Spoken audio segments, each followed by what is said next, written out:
All right, hi everybody. We are back live for our survivor stories. I am here. My name is Christiana Lilly, and I'm a board member of No More Tears. And as you know, we have Somi Ali, the founder and president of No More Tears.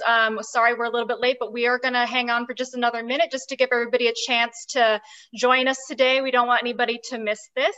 As you know, January is Human Trafficking Awareness Month, so we wanted to bring together all these survivor stories, and you could hear firsthand from people who have experienced human trafficking. So, I mean, it looks like the survivor, unfortunately, today is not feeling well. Yeah, she said that she's not up, like she has too much trauma, so she's not up for it today, and she would like to come at a different time. Okay, understandable. And I did a pre-interview with her, and of course you've been handling her case, so we're both familiar with it. So we'll talk a little bit about her case and her son's case, but we're also just going to have a general conversation as well about human trafficking. Last time we had the honor of speaking with Noah, who was a human trafficking survivor. He was trafficked from the age of 13 to 16, and we were able to touch on the issues of how human trafficking, especially targets LGBTQ youth. You know, when they've been thrown out onto the streets, they're not able to turn to anybody, and they can get lost with people that are able to provide them with money, food, and things like that. So yeah, like I said, we're just going to hang on for just a couple more seconds to allow people to join us as they get the alerts on their phones and their computers that we are live. And as we're going along, if you guys have questions, please pop them into the comments section.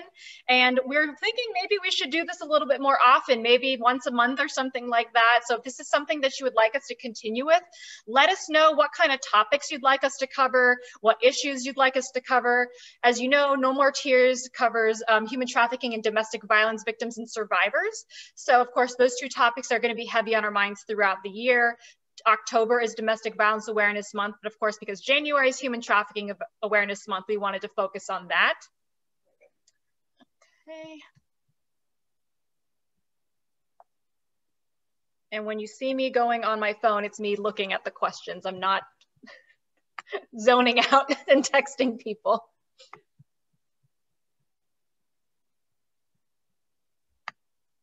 All right.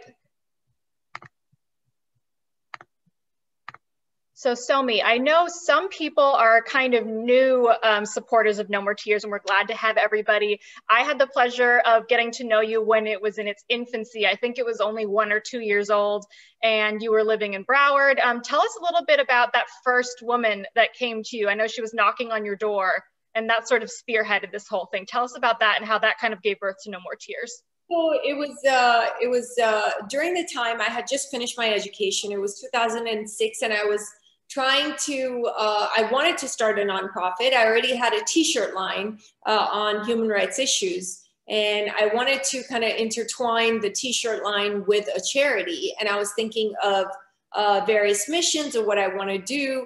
And I wanted to help children, animals, plants, you know, women, everyone. Like, I just wanted to help people and try to do good in society, because I always say that if we're blessed, we should give back.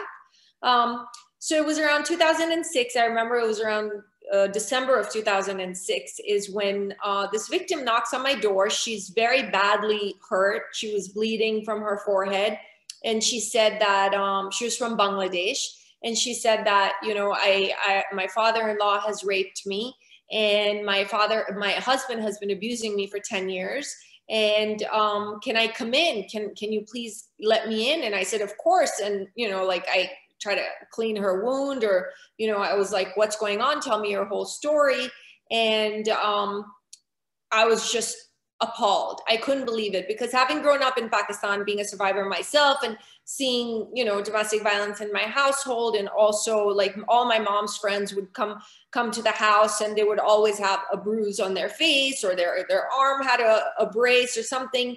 And it was a universal euphemism for, oh, I fell down the stairs, for domestic violence. So the amount of times I've heard that. So I saw so much of it, and I called my brother, and I was like, oh, this woman knocked on my door. And my brother was like, well, your mission literally knocked on your door. So that's how I gave birth to No More Tears. And originally, No More Tears had this focus on domestic violence. And over the years, we started enveloping in human trafficking. And those two, whether you believe it or not, they're actually very similar. There's a lot of overlap in the two of them. And people think they're two different things, but there's a lot of overlap. Can you talk a little bit about what that overlap is that you've seen over the years handling survivors of domestic violence and human trafficking? And sometimes they experience both simultaneously. Yes, well, domestic violence entails physical, verbal, sexual, financial abuse. And human trafficking has the same elements because there's physical, sexual, financial abuse, and verbal abuse. And they're very combined. There's a thin line when it comes to make a distinction between those two horrible things that happen to human beings, that these awful individuals do to young women, young men, little boys, little girls. And again, it also has a lot to do with sexual abuse of children, right? Because I was sexually abused at the age of 5 and then again at 9, but I wasn't trafficked. But it all falls under the same, the same category. It's abuse. In the end, it is abuse. So, for example, the survivor, Jessica, who was not able to show up today because she's unwell, she endured a lot of domestic violence. And, her son, Tyler, is the one who was a victim of human trafficking. And it is important for people to understand that, I tell a lot of people that when you're sexually abused as a child, it's not necessarily a white van picking you up and kidnapping you. For me, it was the cook in the house in Pakistan. And then when I was 9, it was the guy, the guard at the gate in Pakistan, who sexually abused me. When I was in Miami, when I moved to America at the age of 11 or 12, when I was raped at 14, it was a guy from my high school, who was 17. So it's a lot. In many instances, it's people that we know. Similarly, this kid, Tyler, who's 8 now, it was his father who was basically sodomizing him, and he was selling him to his friends. And you can shed more light on that, Chris, because you spoke to Jessica. Right. So for those of you that are joining us, unfortunately, Jessica's unable to join us today. As many of you are survivors, you understand each day is different. One day you're feeling really confident, you want to share your stories. Another day you wake up and it's just not a good day. So we understand that these things happen. We changed their name because she's concerned about her safety, as well as because there's ongoing litigation with this case. So as she told me, basically her son's father and her separated when her son was very young. They obviously went to court to figure out a co-parenting agreement, and they decided that he would have weekend visitations. That's when she noticed, when those weekend visitations started at around the age of 4 for her son, that he started wetting the bed again. And as parents that are out there, you understand there's a million reasons why a child might do that. It might be stress, anxiety, having a hard time at school, so she did what any mother would do. She was very concerned about that. So she took him to the pediatrician, she took him to the doctor. They thought maybe he had a UTI, maybe he had issues with his urinary tract. Everything came back normal. So they said, it might be stress, it might be, starting kindergarten, things like that. Looking back, I think a lot of people might think, well, why didn't you immediately assume it was the worst case scenario? I think nobody wants to assume the worst case scenario, especially with something like that, where it could literally be a litany of issues. But unfortunately, she went to the doctors, she did everything that she did properly, and they, weren't able to find any evidence of otherwise. She also told me that she noticed what she called the sadness in his eyes when she looked at pictures of him. But again, she was like, we're divorced. Maybe he's having a hard time dealing with, going back and forth.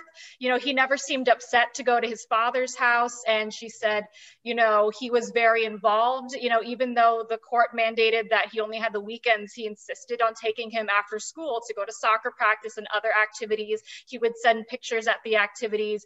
But unfortunately, Somi, I'll let you take it from here. She found out that those photos were doctored. The father had taken photos of his son in a soccer uniform to pretend he was there, but he really wasn't there. When she came under our care, what did she tell you about what was really happening? Well, she told me that the judge had given him 20% time sharing.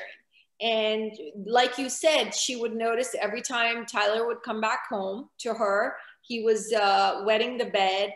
And then she also noticed that the photos that he was sending her were doctored. They were not, you could tell they were photoshopped. They were not like, it was such a poorly done job that a 5-year-old child could make that distinction that this is not a real venue or a location of where this child is, where the father is claiming that the child is. Or they're at soccer practice, but there's no other kids there. Right.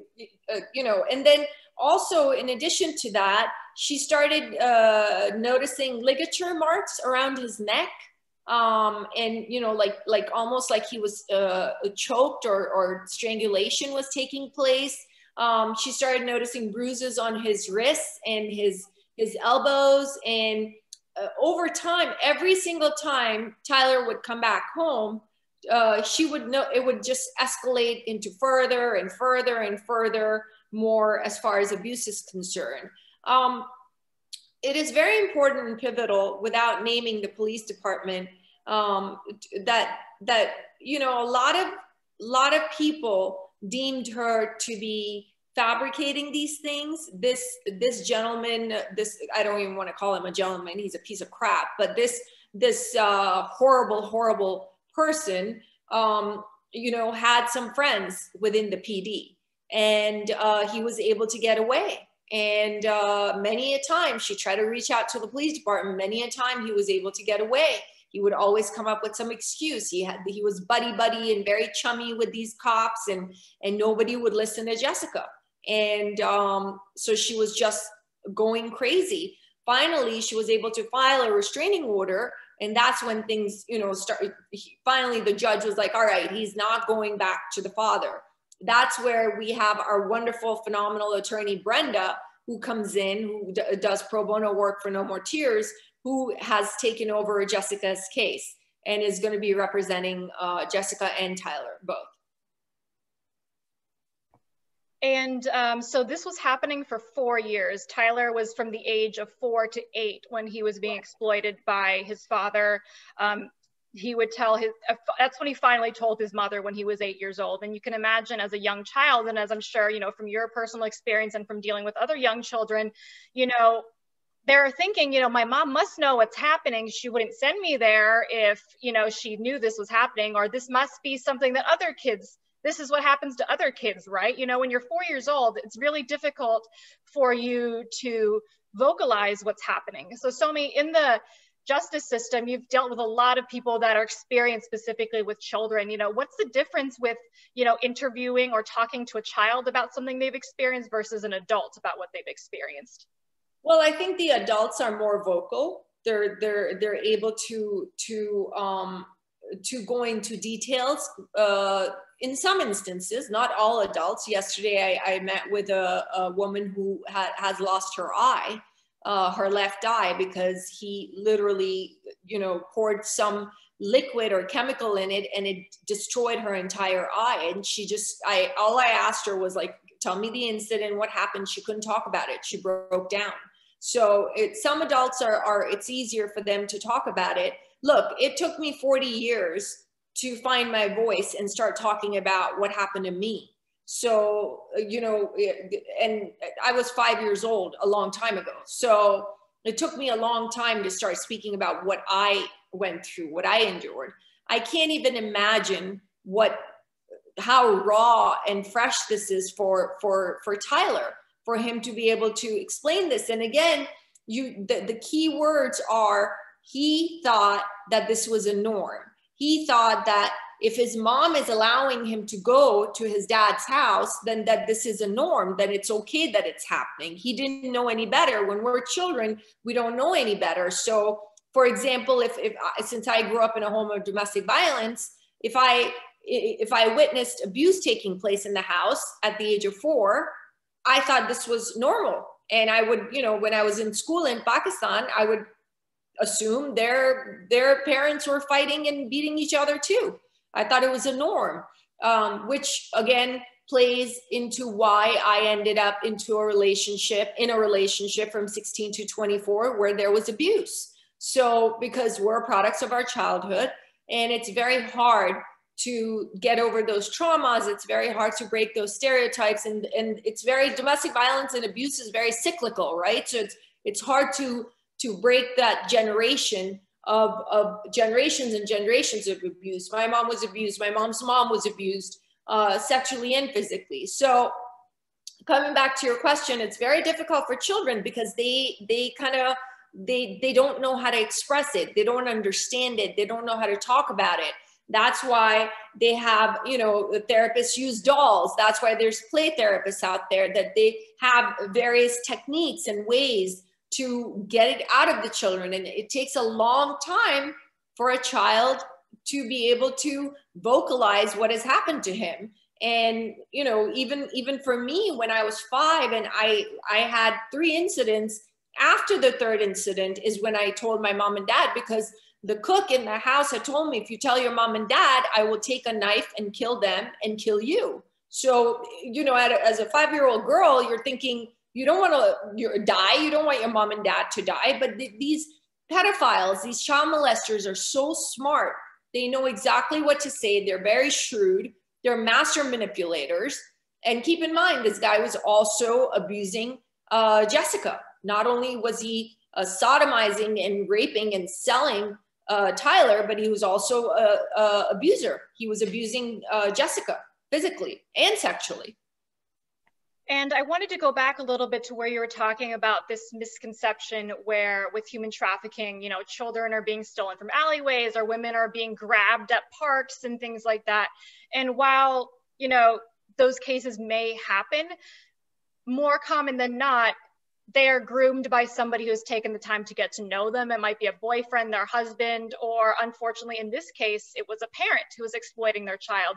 And this sort of reminds me of the stranger danger movement that happened in the 80s, where everybody was telling children, don't talk to strangers, don't talk to strangers, when in fact, sometimes the most dangerous people were within their own home, but they were only being told, don't talk to strangers, tell me when things happen with strangers, instead of when your uncle is acting inappropriately, when a teacher is acting inappropriately. Can you tell me about, in the cases that we've seen, because half of the cases we saw last year under No More Tears were human trafficking cases. How many cases has it been where a lot of times the parents are exploiting their own children? Because it's not something we want to think happens, but it does. Oh, absolutely. There are countless cases. And if it's not the biological father, it's the stepfather. If it's not the stepfather, it's the mom's new boyfriend. We had a case where a woman went to Publix, left her 6-year-old daughter for her to her boyfriend, to watch. She comes back, the kid's gone. He took her, sold her for $500 to a trafficker, to a pimp, because he was addicted to cocaine. Crack, and he sold her. This happens all the time. And then, of course, coming back to, I thought it was only specific to the South Asian culture, which I belong to, where we all know that there's this uncle in the family that is sexually abusing children, but nobody wants to admit it. Nobody wants to address it. Nobody wants to talk about it. Nobody wants to do anything about it. That is the worst aspect of trauma and cruelty for any child to endure. That that this person is sexually abusing a child, and a young girl or a young boy, and just because they're your blood relative, it's okay to sweep it under the rug and because as if you don't talk about it, it doesn't happen. No, it continues to go on and on and on and on. And it's not only specific to the South Asian community. I've seen it in 14 years. I've seen it in a lot of cultures. It has no prejudices. Child sexual abuse impacts everyone. And my biggest complaint with our society is that why are we so uncomfortable talking about this issue? Why are there no public service announcements when you watch TV about child sexual abuse? Why? Why not? There should be some. And we should be able to, as parents, and I always urge my friends who have daughters or sons that please tell your children that nobody has a right to touch your privates. They need to have that talk with a child as young as 4 years old or 3 years old. It's very important because you never know. It's not always someone that you don't know. It's typically someone that is in the family, and it's someone that you know. And I actually saw a parent that I know who said a great tactic they've learned is basically from a very young age, just simply calling a child's private parts by their proper names. Don't use a baby name for it. And so just have them grow up knowing this is what it's called. You know, there's nothing wrong with calling it that. And then so if they do come back and say, and call it by a different name or call it by something else, then you're like, who taught you that? And why are they talking to you about your private areas? That's not what we call it in this house. We call it a vagina and a penis. You know, why are you calling it something else? And so that was a really great idea, I thought, for them to have a way of communicating with their children and being open to them. I like that. That's excellent. Because that's a red flag. Like, how did you learn this word? That's good.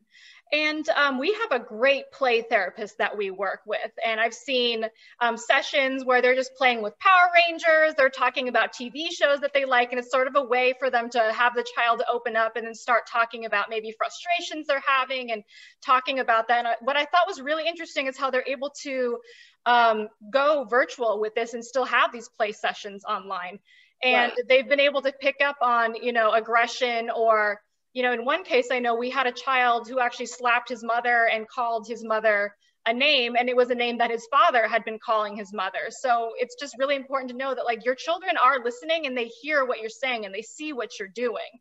Well, they're like sponges. They are absorbing everything. And, you know, even if they're quiet, they take in, and kids nowadays are so smart. They're very, very, very, very intelligent, and they take in everything. Just because they don't say anything doesn't mean that they're not listening and they're not aware of what's going on. You did a rescue with us, and you know, you remember, like, this kid is brilliant, the kid that you're talking about, and he's mimicking the father's behavior. He's mimicking what he's seen in the past since he's 8 now. So, you know, when a child realizes what's going on or their circumstances, children are able to sense when there's danger and violence in a home. I know my brother and I were able to sense it since I was 3 or 4. I knew something was off. So, you know, this kid is repeating verbatim what the father would say to the mother. And I think that also goes back to what you were talking about, where a child, this is normal for them. They think this is normal behavior. This is how healthy couples act. This is how husbands and wives are, you know, husbands and wives and wives. This is a normal relationship for them. This is how you treat your partner.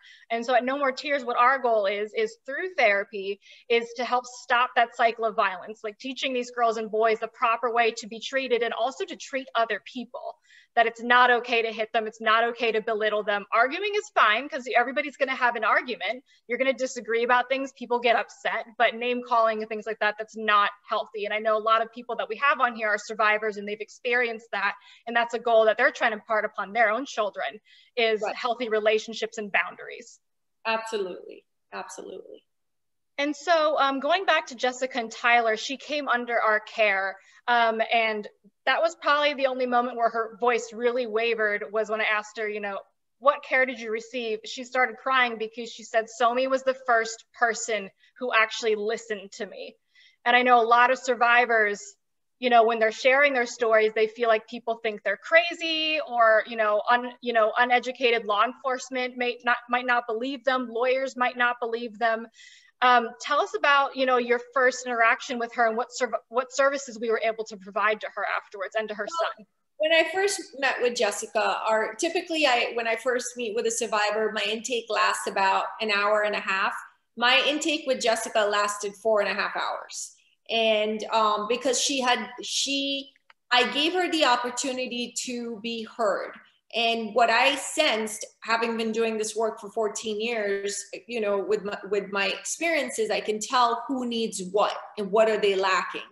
I could tell that she was not being listened to. And so I gave her 4.5 hours. I heard her entire story. And You know, it was her son wasn't there. A friend of hers was watching her son at the time. But I remember the next time when I met her son, the first thing he said is, "Why are you so nice to us?" And then the next thing he said is, "Are you going to think that me and my mom are crazy too?" Those are the two things that he told me, that he asked me. And I was literally heartbroken that an 8-year-old child is asking, "Why are you so nice to us? And are you going to think that we're insane and crazy too, like everyone else?"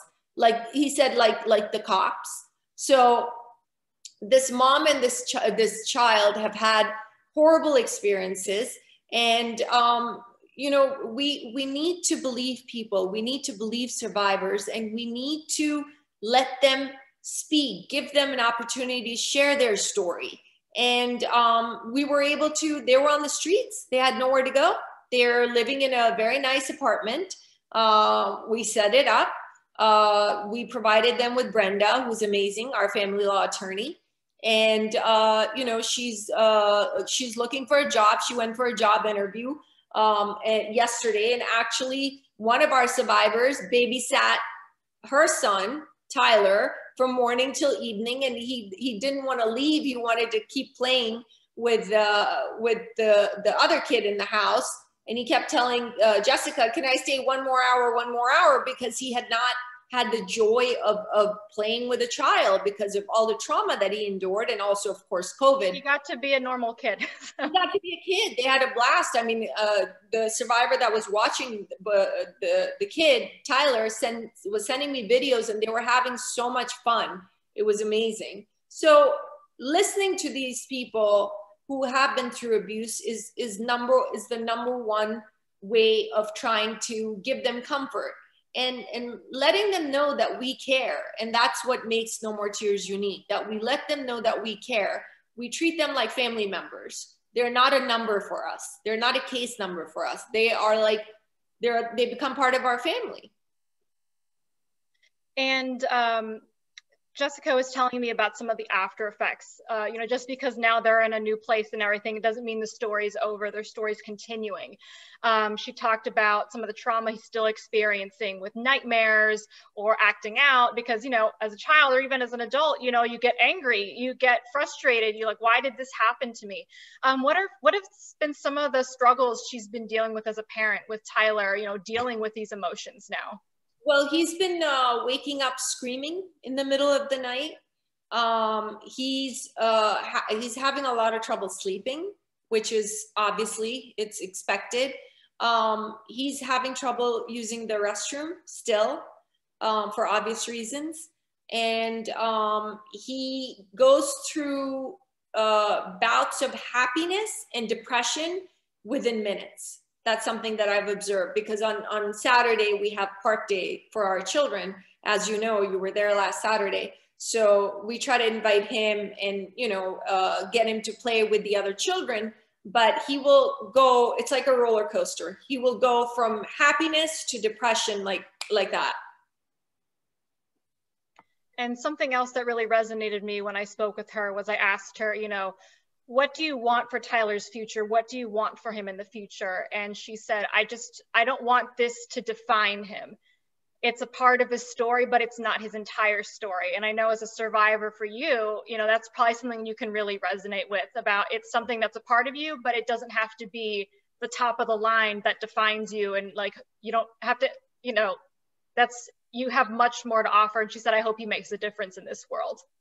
Yeah, and it was a beautiful thing that she said. I was so proud of her when she made that statement, because yes, I'm a survivor as well, and so is Tyler. But he's going to grow up. He's going to get our help, our services. They're already in a wonderful apartment, which is all set up. He's getting therapy. You know, they're in a good place, and look. Personally, I don't think one can fully heal from this. Mm-hmm. And I see this with experience. I still have triggers. I still have moments where I have PTSD. But the best therapy for me personally has been doing No More Tears, because every time I help a child, I see myself in that child. Every time I help a woman, I see my mother. Or if I help a little boy, I see my brother in that little boy. And of course, you know, LGBTQ community, I'm a huge proponent. We're all a huge proponent of the LGBTQ community, and they're my family. They are my family, and you don't have to be gay to support gay rights. So, you know, all this is what is healing me. Am I fully healed? No. Am I ever going to be fully healed? I don't know. I don't have the answer to that. But one day at a time, and all I know is that helping other people is the only thing that makes me happy. Helping other people, making them feel that they're important. You know, it's how you treat other people. There's an expression that you know, it's a good sign of a person, and it's a good way to judge a person of how they treat someone that they can't benefit from. And for us at No More Tears, all of us in No More Tears, I'm proud of the family that we are. All our board members, our volunteers, our interns, is because we don't want anything from these survivors. We want them to be happy. We want them to prosper. We want them to do well. So it's a very selfless act, but it's also a selfish act on my part because it makes me feel really, really good. So will Tyler heal? I don't know. I don't know if like I said, it will take time. Will he fully heal? I don't know. Personally, I know that I have not fully healed, and I'm working at it one day at a time. And honestly, I think it's a disservice to ask survivors, you know, why are you still not over it? Or how come it's been so long?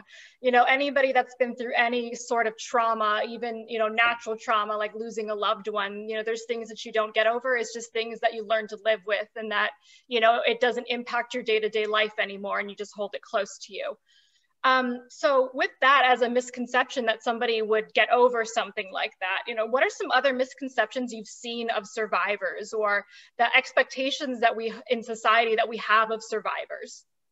Well, if I had $1 for every time a person asked why couldn't they just leave, No More Tears would never need to fundraise ever. Me too. Exactly. So the victim blaming has to be eradicated, because I'm sick and tired of the victim blaming. Why couldn't she just leave? One officer, I won't name the city, but asked why couldn't she just leave? And I said, well, she was handcuffed to the bedpost. That's one reason. She doesn't speak a word of English. She was brought here from a different country, and she was trafficked by her husband to several men.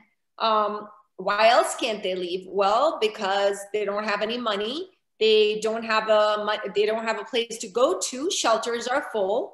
Even if shelters aren't full, after 30 to 60 days, the shelters need you to leave because they have to bring in new victims. So where are you supposed to go? You have no education. Some victims who are brought from different countries don't know where they are geographically. They're literally held on a leash. And this is what a abuser told me. I keep my wife on a leash. That's why I didn't file her paperwork. That's why I keep her undocumented, so she can't leave. They have there's a lot of threats where people will find somebody online. They come to the United States with their children, and they arrive, and the, you know, American man says, I actually didn't file for your visa. You're here illegally. And if you tell anybody what I do, I will call the police. They will take your children away, and you will get deported. When VAWA doesn't allow that, and that's a whole other story. But exactly. But there are instances where the abuser has said, if you leave, I will shoot you. I will shoot your kids. I will shoot our kids. I will shoot myself. And you know exactly who I'm talking about in that instance with the rescue in July. Mm-hmm. So these are the threats. They look. There's actual stats that if the highest crimes occur, the highest murder crimes occur against a spouse, whether it's a male or a female, is when the female or the male leaves and files a restraining order, and the restraining order is served by the sheriff to the perpetrator. That is when they come to the realization, how dare she or how dare he, and they have lost all control, and they cannot handle that they've lost all control. And that's when they go ballistic, berserk, and they go out and want to murder the person, literally. Mm-hmm. So that's what happens. And unfortunately, for some people, they see a restraining order as just a piece of paper. And Yeah. they're like, well, I have the address of where I have to stay away from, so now I know where to go. Exactly. They don't care. They do not care at all. The girl that whose intake I did yesterday, who lost her eye, she filed a restraining order. What do you know? Next thing, he throws some chemical, she lost her eye. Mm-hmm. So, you know, she tried to get away from him. There's so many reasons that why victims don't leave. And again, you know, not to undermine human trafficking by any means. Human trafficking has been a very sexy topic of late, but domestic violence is equally significant and it should get equal attention. Domestic violence it involves children, it involves men and women, it involves pets. We had an abuser to teach his wife and kids a lesson, stomped on a puppy and killed it in front of the children just to teach them a lesson. That's how bad domestic violence is. Mm-hmm. And human trafficking is bad. It's the largest growing criminal enterprise. Yes, it's a $150 billion industry. Yes, but domestic violence needs to get more attention. We need to get more educated. We need to be more open-minded, and we need to understand how prevalent domestic violence is. 1 in 3 women are abused. 1 in 7 men are abused. They're victims of domestic violence. So we need to do something. We need to speak up. We need to get, as a society, we need to get together, get educated, stop victim blaming, and take a stand and do something. And when you're talking about victim blaming, you know, talking to survivors, you know, I have friends who are survivors, and you know, we tell people, if you tell a child how great they are, how smart they are over and over again, they're going to believe it, and that helps with their self-esteem. The same goes with negative comments to somebody. The more you tell somebody how stupid they are, that they're worth nothing, that they can't leave, they're going to believe it after a while. And they have no self-confidence, and they think, who's going to help me? Who's going to believe me when they've been told all these lies for so long? So for me, I don't understand how we can understand positive reinforcement and not understand negative reinforcement as well. That's a lot of what survivors are dealing with, and why they don't call for help or why they don't tell anybody what's happening, because they're ashamed, because we've taught them this is something to be ashamed of. And in some cultures, unfortunately, you know, they don't want their daughters to come back when they've seen that they've had a failed marriage, or that they, you know, divorce is not allowed in our culture, not allowed in our church. And they would rather them stay married than to leave an abusive situation. And I know we've seen that many times, or that's why they didn't leave. Oh, of course. In many religions, I've seen that, where let's try to make it work. You know, in our religion, in our culture, we don't do divorces, and, you know, we can maybe go to the pastor and the pastor can give advice. Maybe we can go to the imam, and maybe we can go to the pandit at the Hindu temple. Maybe he can go. So they want these people to play therapists who have no degrees in psychology and no background in psychology. And it's such a backward mindset. Look, if you're being abused verbally, sexually, physically, I don't care what religion or lack thereof religion you come from, you do not need to stay with the individual. But people need to understand why they stay, because of all the elements and the reasons that I just mentioned. Mm-hmm. That's why they stay because they can lose their lives. Yeah, a lot of them, they leave with their children, and then, or they think, I can't leave with my children because I don't have a job. I have not been allowed access to the bank account. He gives me an allowance. So where am I supposed to go? On the streets? Like, no, I'm going to have to stay here. And especially in the cases that they're not abusing the children, the mother feels, I will put up with it for my children. I will take the brunt of the abuse for my children, because I feel like I cannot provide for them because I have not been given these opportunities. A lot of cases, these women don't even know how to drive. Absolutely. We have a victim that's pregnant right now, and she was brought here from a Middle Eastern country. And the husband is significantly older than she is. She has a 3-year-old son, and he physically abused the child. He would tie him up, immobilize him for an hour. He would burn him, beat him with a stick. And same thing with her. He you know, would tie her up and punch her repeatedly and have the 3-year-old watch that. And now finally, she reached out to a nonprofit in Orlando that or nonprofit in Orlando called No More Tears, and we went in with the police officers and we rescued her and got her out, and now she's under our care. And, you know, I want to give a shout out to Dr. Robert Bass, because he's our OBGYN, and he's going to be not only doing her delivery, she's due in June, she's having a baby boy, but he also has been volunteering his time pro bono for the past 5 years. He's been amazing. So, but these are instances, these are the incidents that happen, that, you know, you bring these women or men from different countries. They have no social support system. They have no friends. This lady was not allowed to go out of the house, not make any friends. She wasn't allowed to go to the mosque to pray. That's how bad it was. It was the same instance with the rescue in July that you, me, and Melissa did. Same thing with the cops. She was not allowed to make friends. She was not allowed to go out. So your health. She couldn't even make a phone call. She couldn't by herself. She had to be there. Yeah. Friends. She couldn't make a phone call. She couldn't call her parents.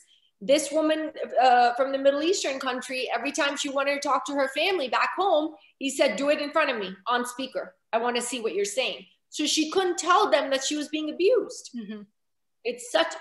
There's so many elements to why they don't leave and why they can't leave. And that's why organizations like ours are so important.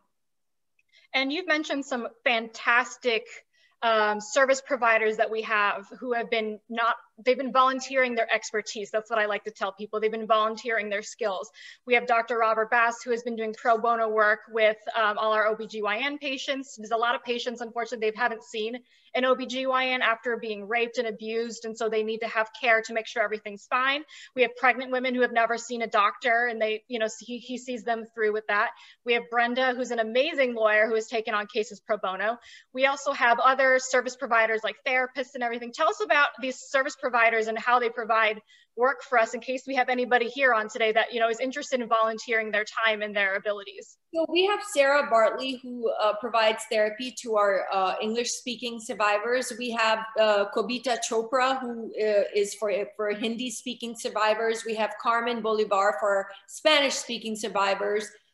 We have an Arabic speaking therapist. And then I want to mention Marisol Cruz, who's also an attorney, Courtney Monteiro, they're family law attorneys. They've been amazing. We have a great team. We have Jeffrey Botello, who's known me since 2007, since I started No More Tears.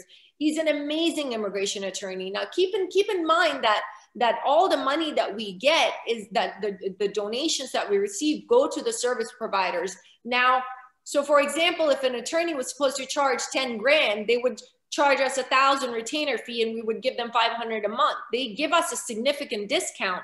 Now the dentist, Tommy Gartner in South Beach, he has never charged us $1. Dr. Robert Bass has never charged us $1. Dr. Kathy Ferguson in Davie, who's a dentist, has never charged us $1. These people they're all angels, these attorneys, these immigration attorneys, the dentists, the doctors. We have Dr. Sabia Khan, who's in Plantation, who's a general physician. We have every service. We have a mechanic. We even have a mechanic. If victims needs car repairs, he gives us a huge discount. You know, if it's when money is tight for us, you know, especially during COVID, I sent a woman to get her car fixed and I said, I can't afford this. He's like, don't worry about it. I'll donate it to No More Tears. These are the kind of people that we have.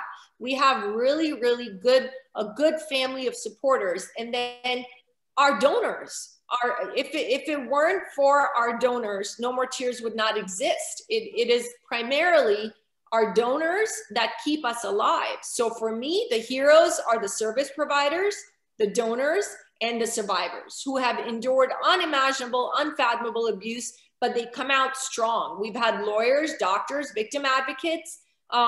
Betty Jean Jones, remember her, the survivor? She's starting her own charity in Kentucky, and she's saved 20 victims already. So she's starting her own nonprofit. Like, we've had victim advocates, we've had teachers, we've had paralegals, we've had nail technicians. One of our survivors is going to graduate soon. Pooja is going to go to esthetician school and massage. I cannot wait to see them to be one of their first clients once COVID settles down. Exactly. I already told them, I said, my nails are waiting for you. Exactly. Exactly. So we offer a barrage of services because it is very important for all women, not just victims, to be financially independent. Life is unpredictable. You cannot depend, and even for a man, you cannot depend on another human being. We have to be financially independent, all of us, because life is so unpredictable and you don't know what might happen tomorrow. Mm-hmm. And as we're winding down, I want to remind everybody, if you have any questions, I've been seeing your comments and I see so many people resonated with the victim blaming. I know that I'm so glad to hear that our supporters understand how damaging victim blaming can be. So as we're winding down, if you have any questions or if there's any topics you want to see in the future, please drop it in the comment box. Somi, I'm going to have you also talk about, what are ways that we can be supported in the future? I know there's some service providers that we're in need of, donations and things like that. So I'm going to drop the donation link in the chat box right now while you do that.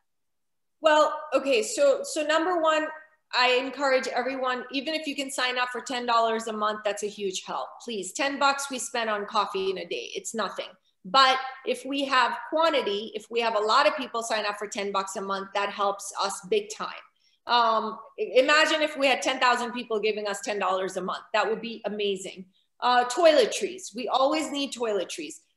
Grocery store gift cards. Remember, when you apply for food stamps, because of COVID, now it's taking 3-4 months. Before it would take a month maximum. Now it's taking a long time. What are they supposed to eat in the interim? So I'm taking them grocery shopping. So grocery store gift cards. What else? School supplies, toys. When I meet a child that's been sexually and physically abused, the first thing, the icebreaker, is I give them a toy. And believe it or not, no matter what they've been through, they will always smile when they see a toy. Kids love gifts. Kids love presents and toys. I do too, and I'm not a kid. But yeah, there's so many ways for people to help. Do towel drives. Get towels. Collect towels for us. Toilet paper, household items, paper towels, a dinner set, plates, silverware, all of these things. We need all of this at all times. And we accept gently used items too. These don't have to be brand new off the shelves. Yeah, definitely gently used, please, because some of the stuff that we received is a little, yeah. Please make sure it's gently used. But if it's something you would feel comfortable giving to a friend, we would gladly take it. Exactly. But again, I have to reiterate that please, $10 a month, sign up for $10 a month. It is nothing, absolutely nothing. You can become a monthly donor and again, raise awareness. Follow us on our social media. Go to our Instagram at No More Tears USA. Go to our Instagram, follow us on Instagram. Tell your friends and family about this organization. We're a uniquely run nonprofit organization. No one takes a salary, including myself.